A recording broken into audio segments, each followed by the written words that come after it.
요즘에 우리의 화두가 소통입니다. 여러분, 하나님이신 인간으로 오신 예수와 죄인된 인간 간의 소통은 어떠했을까요? 예수님은 제자들과 어떻게 소통했을까 궁금하지 않습니까? 또 예수님은 회중들과 어떻게 소통을 했을까요? 또 예수님은 제사장과 서기관과 바리새인들과 어떻게 소통을 했죠? 더더욱 예수님은 총독이라든지 그리고 헤로드 왕이라든지 그런 그 당시 정치인과 어떤 소통을 했죠? 예수님은 제자들과의 관계 속에서 인식의 차이가 무지 컸습니다. 그런 예수님이 어떻게 제자들을 데리고 3년 반 동안 함께 사역을 했을까 한번 생각을 해 보십시오. 특별히 오랫동안 신앙생활하는 부모들이 자녀의 육신적인 생활이나 또는 불신앙적인 걸 봤을 때 어떻게 대해야 될 것인가 시사하는 점이 참 많습니다. 마태복음 6장 30절 31절에 주님이 이렇게 말씀하셨어요. 오늘 있다가 내일 아궁이에 던져지는 들풀도 하나님이 이렇게 입히시거늘 하물며 너희 일까 보냐. 믿음이 작은 자들아, 그러므로 염려하여 이르기를 무엇을 먹을까 무엇을 마실까 무엇을 입을까 하지 말라. 여러분, 믿음이 작은 자와 큰 자를 나누는 기준이 하나 있습니다. 교회를 다니냐 안 다니냐, 기도를 하냐 안 하냐, 예를 들면 큐티를 하자 안 하냐, 그거는 우리가 세운 기준이고요. 주님이 세운 기준이 있어요. 뭐를 먹을까 뭐를 마실까 걱정하는 사람은 이유 불문하고 믿음이 작은 거예요. 하나님이 내 안에 오셔서 이제 먹을 거 입을 거 다 알아서 하실 거다. 그게 믿음이 큰 거예요. 주님이 그렇게 말씀하신 거예요.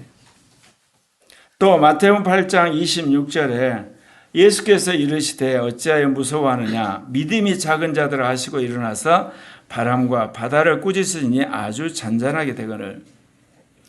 예수님과 제자들이 풍랑이 있는 바다에 배를 타고 가다가 지금 일어난 사건이거든요. 예수님이 피곤하셔서 배머리에 그냥 주무셔버린 거야. 제자들이 너무나 다급해가지고 예수님을 깨울 때 예수님이 믿음이 작은 자들아 그런 이야기 하신 거예요. 이것도 마찬가지요. 내가 예수 그리스도를 믿는다고 그러면서 죽음의 공포나 재정적인 어려움이나 세상의 핍박에 두려워가지고 어찌할 바를 모르고 주님 살려주세요 하는 사람도 믿음이 적은 자예요. 믿음이 큰 자는 뭐예요? 나의 살고 죽는 것 주님이 알아서 하실 거야. 나는 오늘 내가 할 일을 할 거다. 이게 믿음이 큰 자입니다. 아멘. 그런데 성경에서는 아예 작은 자라고 예수님이 칭한 사건들이 있어요. 마가복음 2장 5절에 보면 예수께서 그들의 믿음을 보시고 중풍병자에게 이르시되 작은 자야 내 죄의 사함을 받았느니라.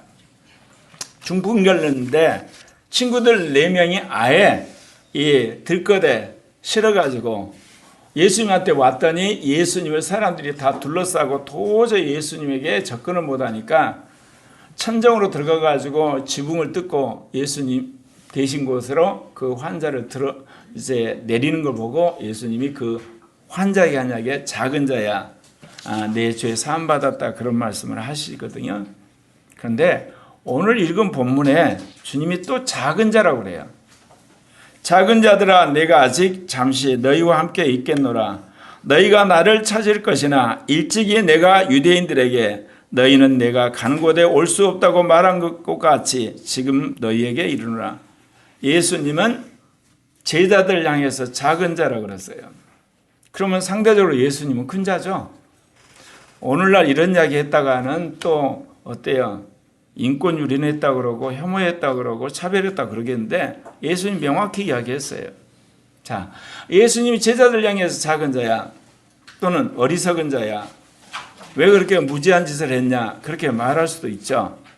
그런데 그렇게 말한 예수님을 향해서 우리가 비난하든지 또는 예수님을 향해서 우리가 혐오주의라든지 예수님을 오만하다고 이야기 않죠.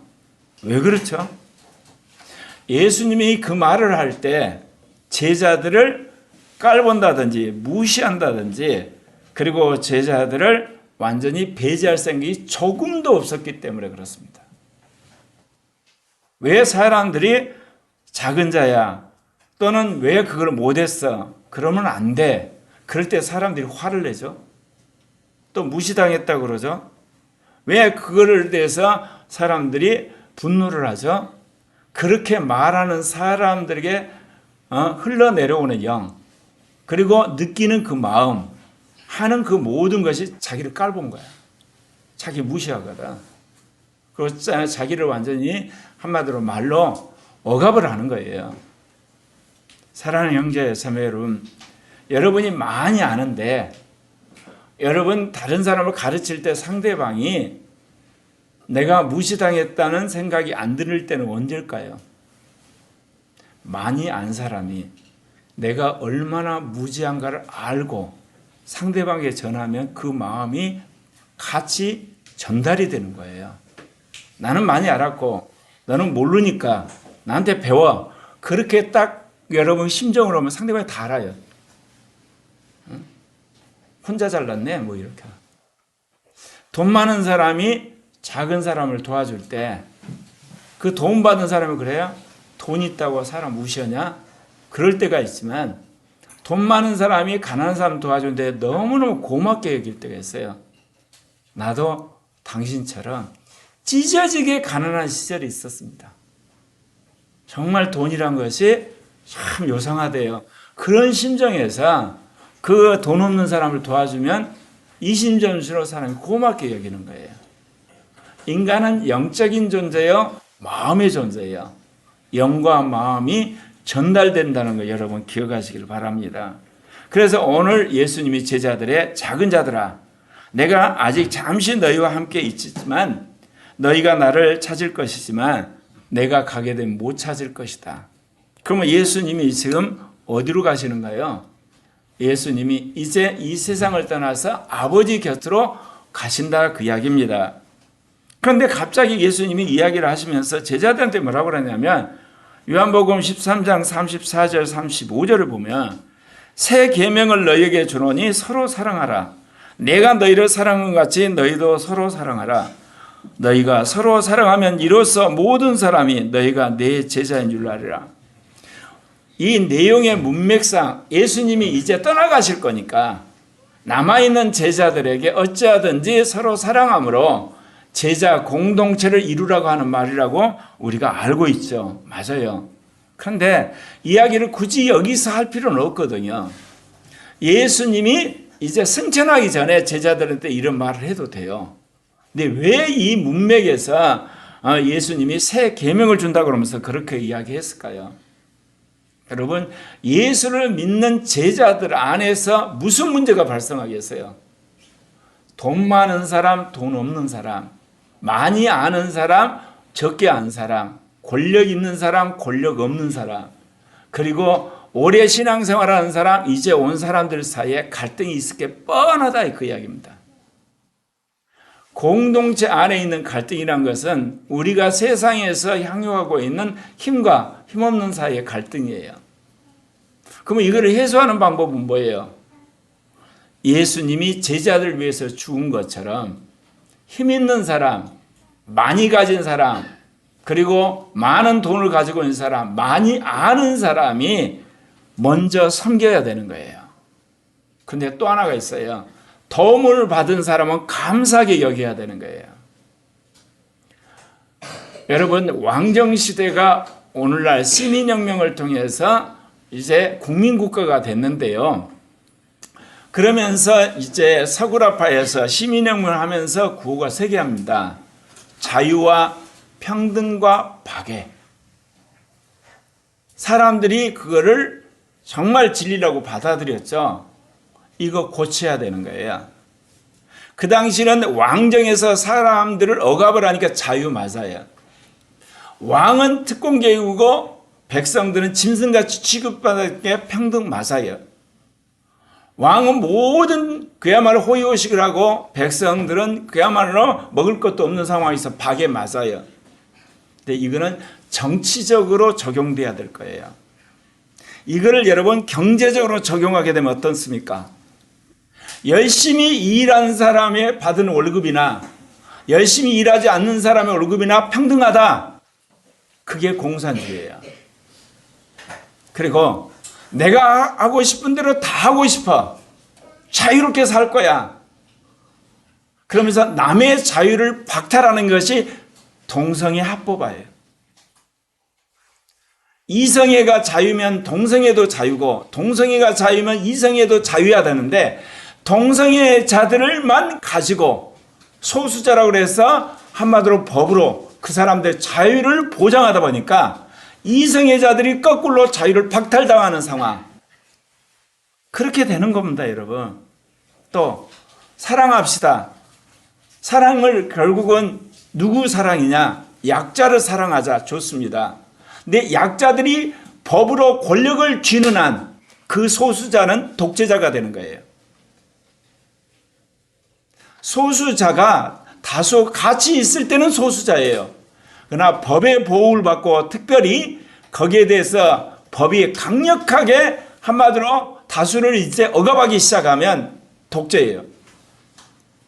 여러분 독재자가 뭐 갖고 힘을 얻나요? 주먹이 세서요? 여러분 독재자가 돈이 많아서요? 똑똑해서 아니에요. 국가의 법을 통해서 공권력으로 다수를 지배해버리니까 그게 독재인 거예요. 오늘날 소수자의 인권이 법을 빙자해서 다수를 억압하는 시대가 되어버린 거야. 박애가 둔갑을 해가지고 다수를 억압하는 것. 그러면 왜 이렇게 됐을까요? 왕정시대에서 여러분 시민사회로 오는데 그 베이스에 개신교에서 말하는 이성과 양심과 믿음이라는 베이스가 깔려 있었던 거예요.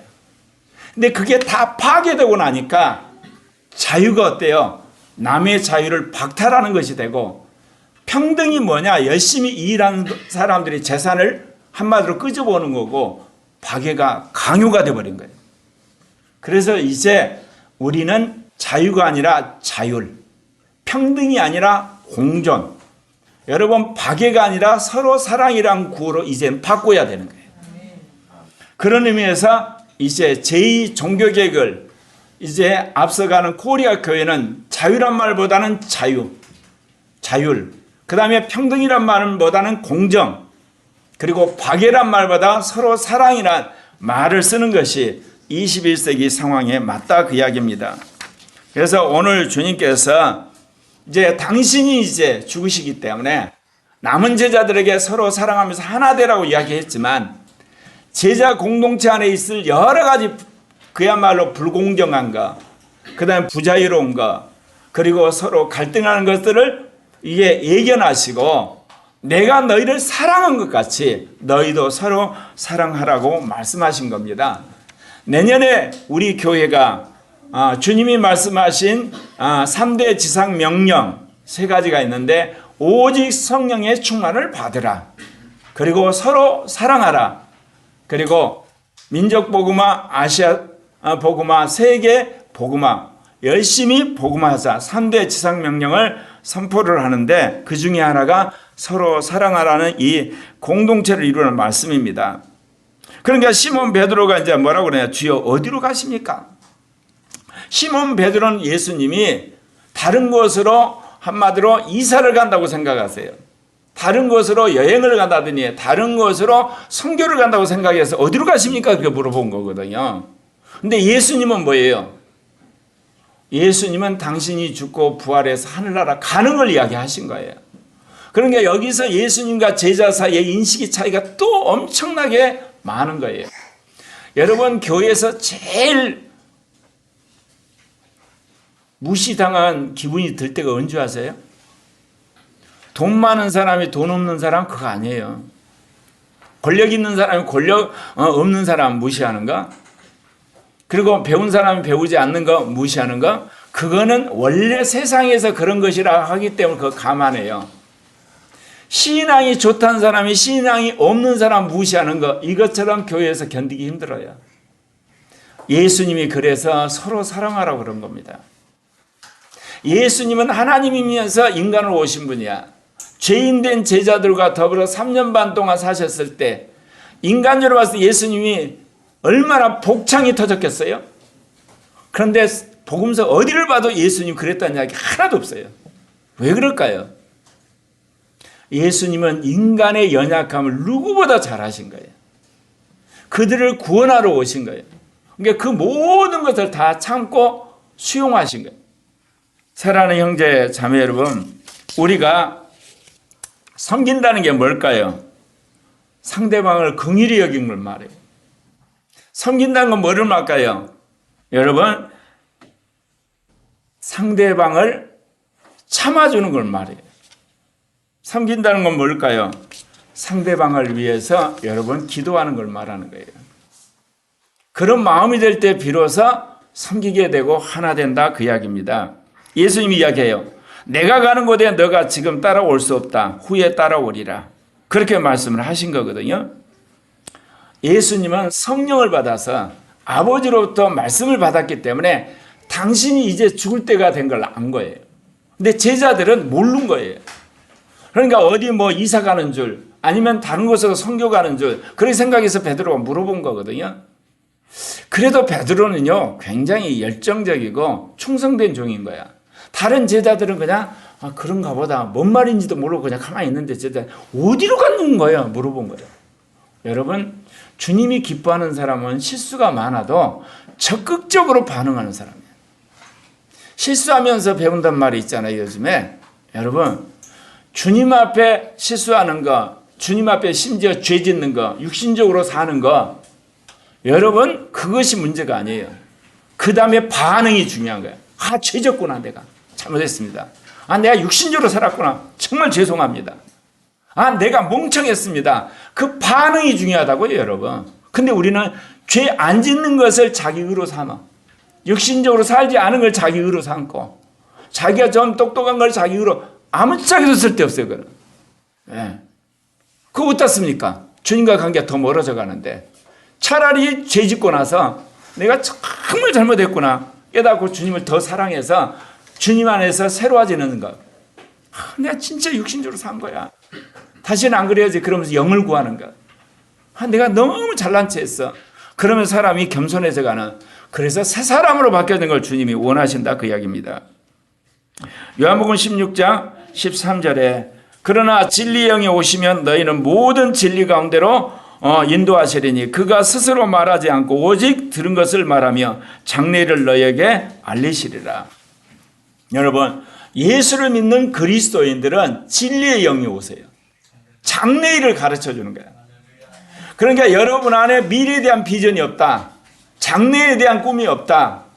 그리고 여러분 앞으로 나는 어떻게 계획이 없다. 그런데 왜 천국을 믿으세요? 죽어서 천국 가고 어떻게 알아요? 우리가 천국을 간다는 그 믿음과 미래에 대한 꿈이 없는 것, 이거는 공존할 수가 없는 거예요. 천국에 대한 믿음을 가진 사람일수록 미래에 대한 비전을 반드시 갖게 돼 있어요. 내가 죽어서 정말 주님 나라에서 마지막 때 부활할까 하는 소망을 가진 사람은요, 자기 꿈을 갖게 돼 있어요. 근데 예수를 믿는다면서 꿈이 없고 장래에 대한 계획이 없고 어떻게 살 것이 없다는 것은 철저히 육신적인 거예요. 세상적인 거예요. 나만 위해 살고 있는 거예요. 여러분 회개하셔야 돼요. 네. 여러분 그런 신앙이라면 빨리 이 땅을 하시고서 천국 가셔야 돼요. 주님은 우리에게 뭐를 원하냐? 너가 죽어서 천국 가기를 원하냐? 그러면 이제부터 너는 그 천국을 준비하면서 한 걸음 한 걸음 네 인생을 준비해라. 그 인생이 나를 위한 인생이고 나의 나라를 위한 인생이고 나와 함께하는 인생이 돼야 된다. 그렇게 말씀하신다니까요. 할렐루야. 요한복음 13장 36절에서 주님이 그렇게 이야기하셨잖아요. 내가 가는 곳에 너가 지금은 따라올 수는 후에는 따라오리라. 베드로가 예수님 이사 가는 줄 알고 선교지 옮긴 줄 알고 또는 다른 곳으로 예수님이 가서 기거한 줄 알고 물어봤지만 예수님은 나 죽어서 이제 아버지한테 갈 거야. 너도 아마 죽어서 나 있는 곳 따라오겠지. 그렇게 말씀을 하신 겁니다. 베드로가 또 물어봐요. 주여, 내가 지금은 어찌하여 따라갈 수 없나이까? 지금 뭔 이야기를 하시는 겁니까? 그러면서 뭐라고? 내가 주를 위해서 목숨까지 바치겠습니다. 그래요. 그러니까 예수님이 큰 결심을 하시고 무슨 어떻게 보면 거사를 행하시려고 생각하는, 그래서 혹시 예수님이 죽으시려고 한 거 아니야? 그럼 나도 같이 따라서 죽겠습니다. 그 이야기 하신 거예요. 마리아, 여러분, 동기는 잘못됐지만 맞아요. 예수님 죽으러 가시는 거예요, 지금. 그러니까 베드로가 나도 같이 죽겠다고 이야기하는데, 여러분, 우리가 하는 모든 말은 지금까지 내가 경험하고 깨달은 그 선상에서 하는 거예요. 베드로는 자기가 주를 위해서 순교할 수 있다고 착각한 거예요. 우리가 이럴 때 참 많아요. 내가 절대로 예수를 부인하지 않으리라. 지금까지는 그랬어. 내 앞으로 어떤 핍박과 환난이 올지 누가 알아요? 여러분, 상상 못할 핍박이 오고 조롱이 오고 그러면 여러분 예수 부인해 버릴 수가 있어요. 그런 의미에서 우리는 어때요? 내가 얼마나 연약한 걸 인정하셔야 돼요. 네. 이게 사람이 겸손의 비결이라니까요. 근데 제가 지금 본 바로는요, 어렸을 때 에리트로 산 사람들, 명문 가문에서 부족함이 없이 산 사람들, 오랫동안 신앙생활하는 사람들은 겸손한 사람 본 적이 없어요. 꼭 그 안에 뭐냐? 오만함이 있어요. 자고함이 있고 자기는 괜찮다는 착각이 있어요. 제가 지금 신앙생활 성령 받은 지 40년 동안 수없이 배운 체험이 있어요. 나는 얼마나 무지한가? 나는 얼마나 멍청한가? 나는 얼마나 육신적인가? 나는 얼마나 죄를 많이 졌는가? 특별히 제가 금요일날 이야기를 했지만 42년 동안 내가 영적 컴플렉스가 있던 거 아세요? 영적 패배감이 있고 영적 좌절감이 있었어요.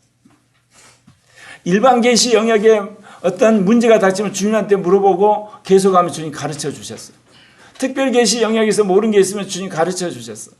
성령 집회를 한다든지 성령 어떤 예배를 든다든지 성령의 어떤 것을 하게 할 때는 주님이 나에게 말씀드리고 은사를 주셨어. 근데 매일 영의 음성을 못 들어. 그리고 성령 세례를 주는 종이 못 되는 거야. 그리고 또 성령을 흘러보내는 종이 못 돼서 제가 늘 이야기했죠. 사무엘은 내일 사울이 올 걸 이미 음성을 들었어. 그러니까 기다리고 있는 거야. 나는 그러지를 못해. 이사야 같은 경우는 주님으로 말씀을 받아가지고 주님께서 어때요? 히스기야 다시 돌아가라. 음성 듣고 돌아가잖아. 나는 그렇게 극적인 사람이 못 되는 거야. 바울 같은 환상 가운데 마케도니아로 가라. 내가 가끔 환상을 보지만 그렇게 극적인 거 못하는 거야. 늘 영적인 컴플렉스가 있었어요. 그래서 제가 어떻게 하면 나는 성경에 있는 사도와 선지자처럼 신령하게 살까? 42년 동안 내가 늘 좌절하면서도 포기를 안 했어요. 근데 지난 주간에 주님이 그거를 나에게 리듬을 주신 거야. 너가 일반 계시 영역의 모든 문제를 나한테 물어봤잖아. 그러니까 해결받았지. 특별 계시의 모든 문제를 질문하면 내가 가르쳐줬잖아. 영적인 문제에 대해서 왜 나한테 안 물어봐? 모든 걸 다 물어봐. 그럼 내가 가르쳐줄게. 그 믿음이 확 와버린 거야. 그래서 제가 이제는 음성 듣는 것에 두려워하지 않아요. 주님이 주실 거야. 믿고 물어보면 돼. 그리고 뭐 영적 기도에 뭐 영적인 모임 그냥 성령이 알아서 하실 거야. 그 믿음이 생겨버린 거야. 근데 그게 왜 생겼냐? 수없는 좌절 속에 포기하지 않았기 때문에. 42년을 좌절을 했잖아. 근데 42년 내가 포기 안 했어. 여러분, 하나님은 잘난 사람을 쓰기도 하지만 못났는데 주님 안에서 잘나고 싶은 사람 쓴다니까. 실패를 했는데 성공하고 싶은 사람, 죄를 많이 졌는데 거룩하게 살고 싶은 사람, 진짜 못됐는데 하나님 앞에 반듯하게 살고 싶은 사람은 진짜 하나님 쓰세요. 네? 그런 의미에서 지난 40년은 나는 여러분들에게 굉장히 어떻게 보면 도움이 되는 그런 모델이라고 생각해요. 수없이 실패했는데 포기하지 않음으로 말미암아 이제 영적인 탁월한 사람이 된 사람. 이런 이야기를 해도 속으로 그래. 무슨 목사님이 뭔 실패를 많이 해. 말 같은 소리를 해. 실패했다니까. 좌절을 했다니까. 컴플렉스 때문에 내가 고통을 받았다니까. 무슨 이야기 하려고 그랬습니까? 여러분이 항상 상황 속에서 모르면 회개하고 잘못했으면 시인하고 넘어졌으면 주님 앞에 긍휼을 구하고 다시 일어서는 여러분 되시길 바랍니다. 예수께서 대답하시되 너가 나를 위하여 내 목숨을 버리겠느냐? 지금 너가 네 목숨을 나를 위해서 버리겠다는데 그거 불가능해. 나는 이미 알고 있어 너를. 너는 다 굴기 전에 3번 나를 부인해. 이것도 성령 안에서 아버지로부터 계시를 받아 이야기한 거거든요. 너 다 굴기 전에 3번 부인할 텐데? 베드로가 뭐냐? 무슨 얘기를 하시는 거예요? 나 목숨 바칠 각오 돼 있다니까요. 근데 나중에 결국 예수님 붙들릴 때 베드로 3번 부인해요. 그리고 나서 베드로가 통곡을 하는 거예요. 나는 아무것도 아니고 진짜 나는 벌레구나. 나는 쓰레기야. 나는 스승을 배신한 놈이야. 그게 평생 베드로가 마음속에 있었어.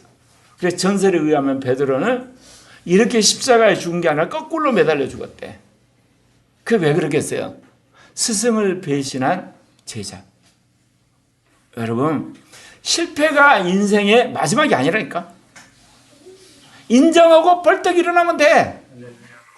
죄 지는 것이 마지막 지옥이 아니야. 회개하면 벌떡 일어나면 되는 거야. 잘못해서 인정하고 다시 일어나서 고치면 돼. 그런데 잘못한 거 인정하면 실패야. 죄 짓는 거 그거 회개 않고 그대로 담고 가면 지옥 가. 자기가 살아오는 데 있어서 잘못한 거 그거 계속 묻어두면 계속해서 비틀어서 망해. 여러분 역전하는 인생 되시길 바랍니다. 그래서 누가복음 22장 30절 예수님이 그래요. 그러나 내가 너를 위하여 내 믿음이 떨어지지 않기를 기도하였노니 너는 돌이킨 후에 내 형제를 굳게 하라. 아마도 지난 42년 동안 주님이 나를 위해서 기도를 하신 것 같아.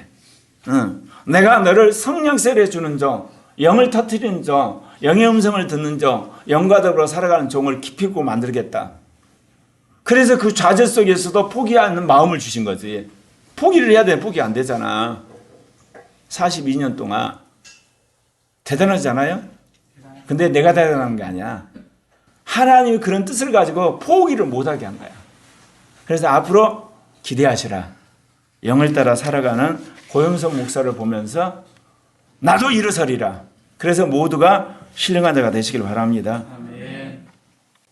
요한복음 14장 1절에 너희는 마음에 근심하지 말라. 하나님을 믿으니 또 나를 믿으라.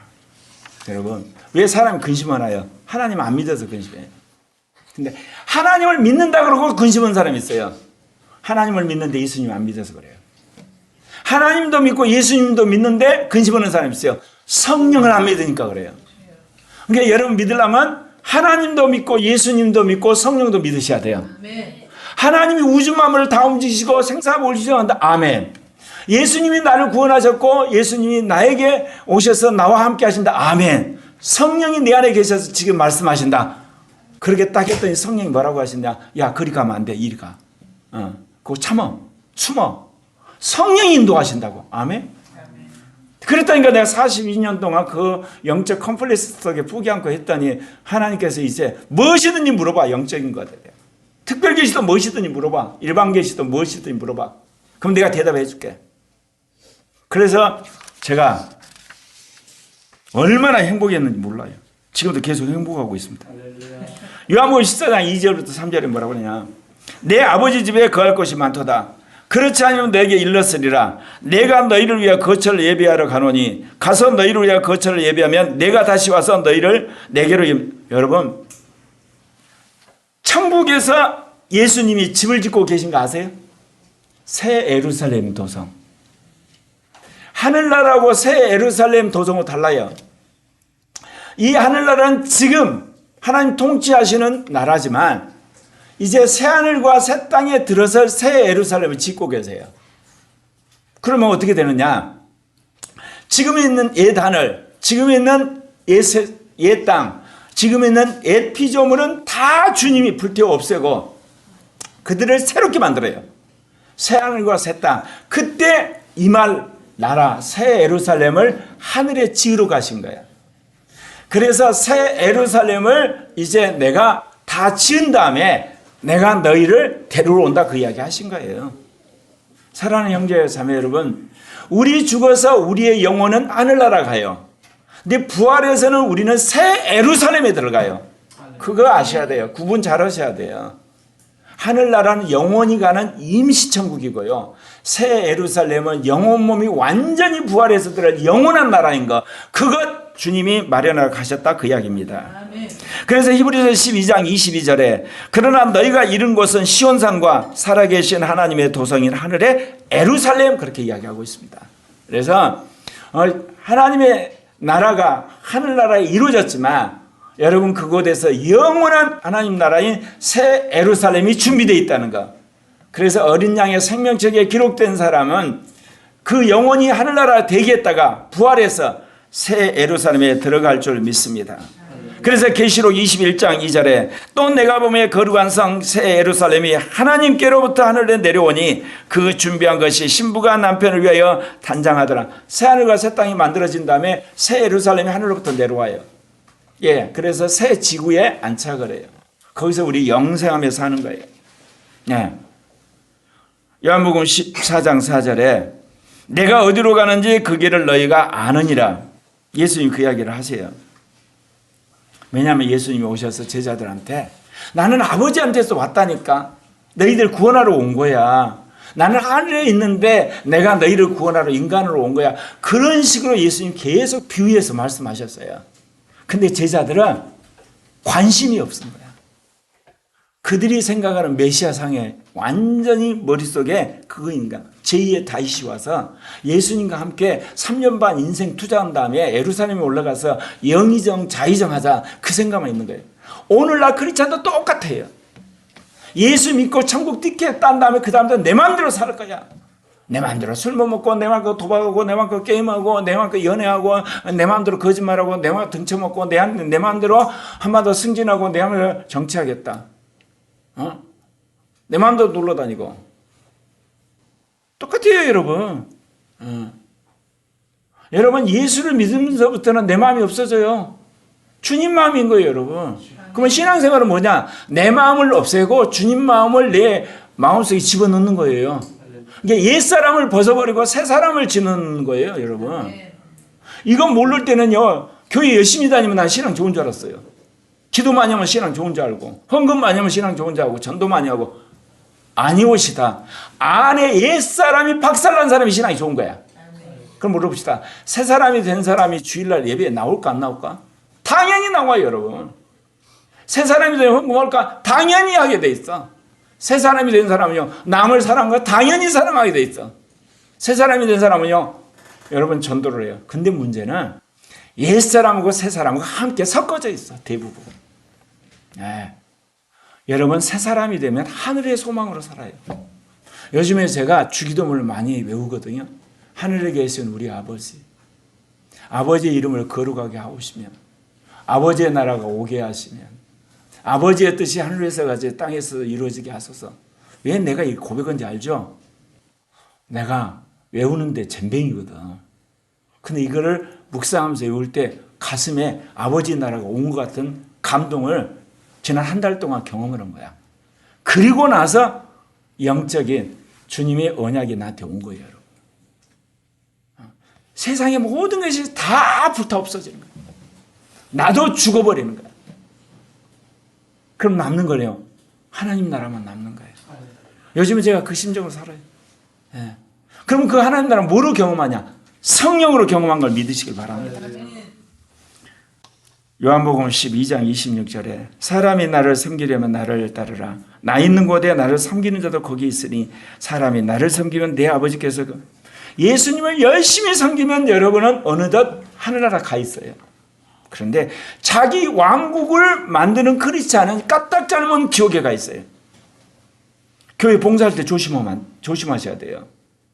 자기 만족을 위해서 봉사하는 사람은 까딱잘하면 천국 못 가고 지옥 가는 수가 있어요.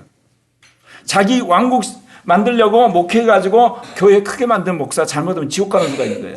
누구를 따라다니라고 그랬어요? 예수를 따라다녀야 되는 거예요. 그러면 예수 인격을 닮아야 돼. 예수처럼 말을 해야 돼. 그리고 예수처럼 섬겨야 되는 거야, 여러분. 근데 우리는 예수 이름으로 자기 왕국을 세우는 거예요. 그럼 주님이 나중에 몰라. 난 너 몰라. 네 왕국 세우다 왔잖아. 네 교회 세우다 왔지. 그리고 네 기업 세우다 왔고, 네 한마디로 정당 세우고, 네 학교 세우고, 네 집 세우고 왔지. 그래, 잘 먹고 잘 살았지. 그래. 근데 천국은 못 들어와. 여러분, 주의를 하더라도 절대로 자기 왕국 세우면 안 돼요. 자기 사업하시면 안 돼요. 주님 사업하셔야 돼요. 그럴 때 주님이 데려가요, 그냥. 주여 주께서 어디로 가시는지 우리가 알지 못하거늘 그 길을 어찌 알겠습니까? 도마도 예수님이 어디서 오신지 모르는 거야. 그러니까 제자들이 예수님이 어디서 왔는지 관심은 없어. 예수님이 지금 끝내주는 사람인 거야. 권능 있는 사람이야. 정말 설교를 잘하는 사람이야. 기적을 행하니까. 그러니까 예수님 따라서 인생 한몫 보려고 하는 제자들이 아직도 철이 없어. 여러분, 일을 할 때는요, 그 근원을 알아야 되는 거예요. 고영석 목사 설교 잘한다, 괜찮다, 그러면 따르면 안 돼. 저 사람이 어떻게 해서 예수를 믿었고 어떤 계로 인생이 바뀌었고 지금까지 어떤 과정을 겪어서 여기까지 왔는가 알고 따르라고. 내가 사기꾼이지 어떻게 하냐고, 여러분. 겁만 받지. 안 그래? 내가 도둑놈이지 어떻게 하냐고. 이중인격자인지. 교회에서만 봤잖아. 말하자면 그렇다 이거야. 예수님을 따랐으면 제자들, 예수님 도대체 어디서 오신 분이냐? 뭐 하신 분이었어? 뭐 하려고 이거 하신가? 이걸 궁금해서 내 제자들 그 관심 없는 거야. 그러니까 이게 도마가 지금 뭐야? 엉뚱한 소리 하잖아. 뭐라고 이야기해요, 도마가? 아니, 주님이 어디로 가시는지 우리가 알지 못하고 어떻게 그 길을 압니까? 예수님께서 말씀하시기를 내가 곧 길이요 진리요 생명이니 나로 말미암지 않고는 아버지께 올 자가 없느니라. 제자들 이야기 들을 때 이해했을까? 아마 이해 거의 못했을 거예요. 그러면 왜 길이라고 그랬을까요? 천국 가는 길이 예수예요. 예수에는 천국 가는 길이 없어요. 말하자면 예수를 밟고 가야 되는 거예요. 예수를 밟고 가는 거예요, 여러분. 우리 안에 예수가 들어오거든요. 그 예수를 따라서 예수를 밟고 가는 거예요. 예수가 길이니까. 그 사람은 옆길로 안 가기 때문에 헛길로 안 가니까 여러분 천국 가게 돼 있습니다. 여러분, 예수님이 여러분의 길입니까? 아멘. 근데 어떻게 여러분 거짓말을 해? 어떻게 자기 마음대로 살아? 어떻게 예배 안 나오고도 이렇게 죄책감이 안 생겨? 말로는 예수님 따른다고 그러지. 여러분 정직하셔야 돼. 진실하셔야 돼. 그 예수님이 진리야. 그러면 그 천국 가는 길인데 그 길을 어떻게 알아? 진리를 통해서 하는 거예요. 여기서 진리는 뭐냐? 십자가에 죽고 부활한 진리뿐만 아니라 온갖 모든 진리를 말해요. 왜 예수 믿는 사람들이 정치적으로 진리를 따라야 되고 경제의 진리를 따라야 되고 문화의 진리를 따르고 사회의 진리를 따르고 교육의 진리를 따르고 예술의 진리를 쫓아야 되는 줄 아세요? 예수를 믿는다 그러면서 어느 부분에 거짓을 여러분 받아들이잖아요. 그럼 그 뒤에 누가 들어오죠?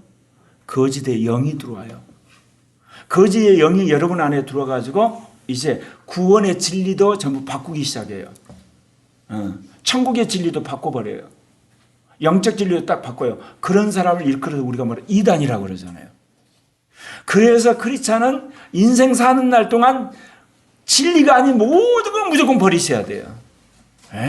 최선을 다해서. 그래서 예수님이 진리라고 그런 거예요. 그래서 진짜 내가 진리야 그랬다 그랬잖아요. 그래서 예수님과 더불어 살아가면 진리의 사람이 되는 거예요. 그래서 여러분들이 예수님은 진리인과 동시에 우리를 진리케 하신 분이요. 진리의 영을 주셨어요. 또 예수님이 뭐라고 그랬어요? 나는 생명이라고 그랬어요. 자, 우리가 어떻게 천국 가나요? 예수의 생명이 있는 사람만이 그 혼이 천국 가는 거예요. 여러분 그거 아셔야 돼요. 교회를 잘 다녔다고 청구하는 거 아니에요. 여러분 안에 예수의 생명이 있는 사람이 그 생명이 여러분을 혼을 딱 싸가지고 하늘로 끌고 올라가는 거예요.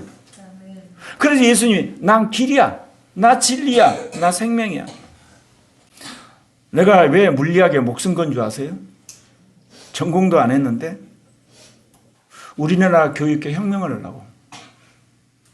오늘날 교육이 뭐야? 국가가 이데올로기 강조하는 수단이야. 회사에서는 뭐냐? 돈 많이 벌어준 사람을 교육하는 하나의 훈련소고, 노조는 이념 갖고 사람들 세뇌시키는 이제 한마디 대상이고, 학부모는 대리만족을 위한 수단이 되어버렸어. 교육이. 애들은 인권이란 비명으로 이제 자기 멋대로 사는 수단이야.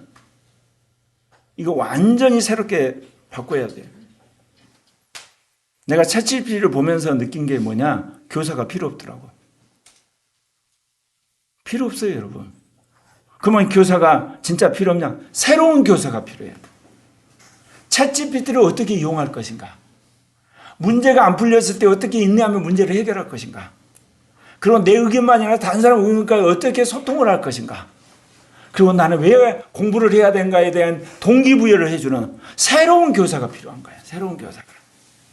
지금처럼 대학 4년 나와가지고 자기가 지식이 많으니까 너 지식 없지? 내 거 배워. 그런 식으로 지식 갖고 조종하는 교사 필요 없어. 챗GPT가 더 똑똑해. 영어 선생님, 국어 선생님, 수학 선생님, 사회 선생님은 더 똑똑한 거야. 다 알아, 다 알아. 그럼 선생님은 뭐를 해야 되겠어요? 그런 사람들 동기부여하는 선생님. 이게 필요한 거예요. 인간다운 인간을 만드는 선생님. 함께 더불어가게 만드는 그런 선생님이 돼야 돼. 네. 혁명적으로 바꿔야 돼. 그러려면 권위가 있어야 되잖아. 우리나라 교수들, 교사들 다 뜯어고쳐야 돼. 여러분 살아오면서 마음에 남는 교사 선생님 어떤 사람이요? 실력 좋은 사람이요? 아니요. 여러분이 감동을 주어서 여러분 공부 열심히 하고 부지런히 살고 꿈을 갖게 한 선생님을 항상 기억해요. 나 그 선생님 때문에 수학 F 맞았는데 A 맞았다. 나 그 선생님 때문에 예를 들면 영어가 좋아져가지고 내가 평생 영어로 밥 먹고 산다 뭐 이런 거. 그런 거 있잖아요. 지금 뭔 이야기하려고 이야기하는 줄 아세요? 예수님이 진리라니까. 그러면 예수를 믿으면 여러분 진리의 사람이 돼야 돼. 근데 예수를 믿는 사람인데 진리의 사람이 안 된다. 예수 믿기는 믿는데 완전히 우습게 믿는 거야. 천국 띠끼까지 따라고. 예수가 생명이거든. 생명이 충만해지면 어때요? 이거 부활의 생명이야. 죽음이 두렵지 않아. 고난이 두렵지 않아. 핍박이 두렵지 않아. 죽음은 그냥 부활할 텐데. 그러니까 여러분이 예수가 준 생명으로 안 사는 거야. 부모가 준 생명으로 살고 있어. 여러분 부모가 준 생명으로 살 때 예수의 생명으로 살아야 된다니까. 예수를 믿는 진리뿐만 아니라 모든 일에 진리로 살아야 된다니까. 예수를 믿어 천국 짓기를 가지만 모든 삶 속에 예수님이 인도하는 길을 따라 살아야 돼. 탁월한 그리스도인이 되어야 될 줄 믿습니다. 그것이 하나님 코리아 교회를 세운 이유야. 여러분이 코리아 교회를 나오는 이유고. 요한복음 14장 16절 17절에 아까 말씀드린 것 또 하나 제가 읽어드릴게요. 그냥 내가 아버지께 구하겠으니 그가 또 다른 보혜사를 너희에게 주사 영원토록 너희와 함께 있게 하리니 그는 진리의 영이라. 세상은 능히 그를 받지 못하나니 이는 그를 보지도 못하고 알지도 못함이라. 그러나 너희는 그를 아나니 그는 너희와 함께 거하시며 또 너희 속에. 주님이 이야기를 한 다음에 마지막 그 이야기한 거야. 보혜사 성령이 와가지고 내가 길이란 거, 내가 진리란 거, 내가 생명이란 걸 너희들 다 공급해 주겠다. 그러니까 그 보혜사 성령 따라 살아라. 여러분 영어 공부 3시간 하는데 여러분 기도는 10분도 안 쳐. 게임은 2시간 하는데 여러분 성경은 10분도 안 보죠. 가서 마라탕 먹는데 2시간 친구하고 노닥거리면서 여러분 그런데 와가지고 어때 방은 10분도 안 하잖아요. 그거 무슨 크리스찬이야? 창피한 거 아니야? 우리 회개하고 새로 출발합시다. 근데 아까 제가 그랬죠? 오늘 넘어져서도 주여 죄송하면 또 일어나는 거야. 내일 넘어져서 또 주여 죄송하면 다시 시작하고. 그냥 그렇게 또 만나면서 주여 이제 다시 할게요. 또 나흘째 또 엎어졌어요. 또 엎어졌네요. 또 일어나면 돼요. 아멘. 끝까지 하면 주님이 야, 너 대단하다. 내가 이제 너 변화시켜줄게. 성령 확 부어버리는 거예요. 그러면 죄 짓고 싶은 마음이 없어진다니까. 육신적으로 살고 싶은 마음이 없어져 버려요. 기도하겠습니다.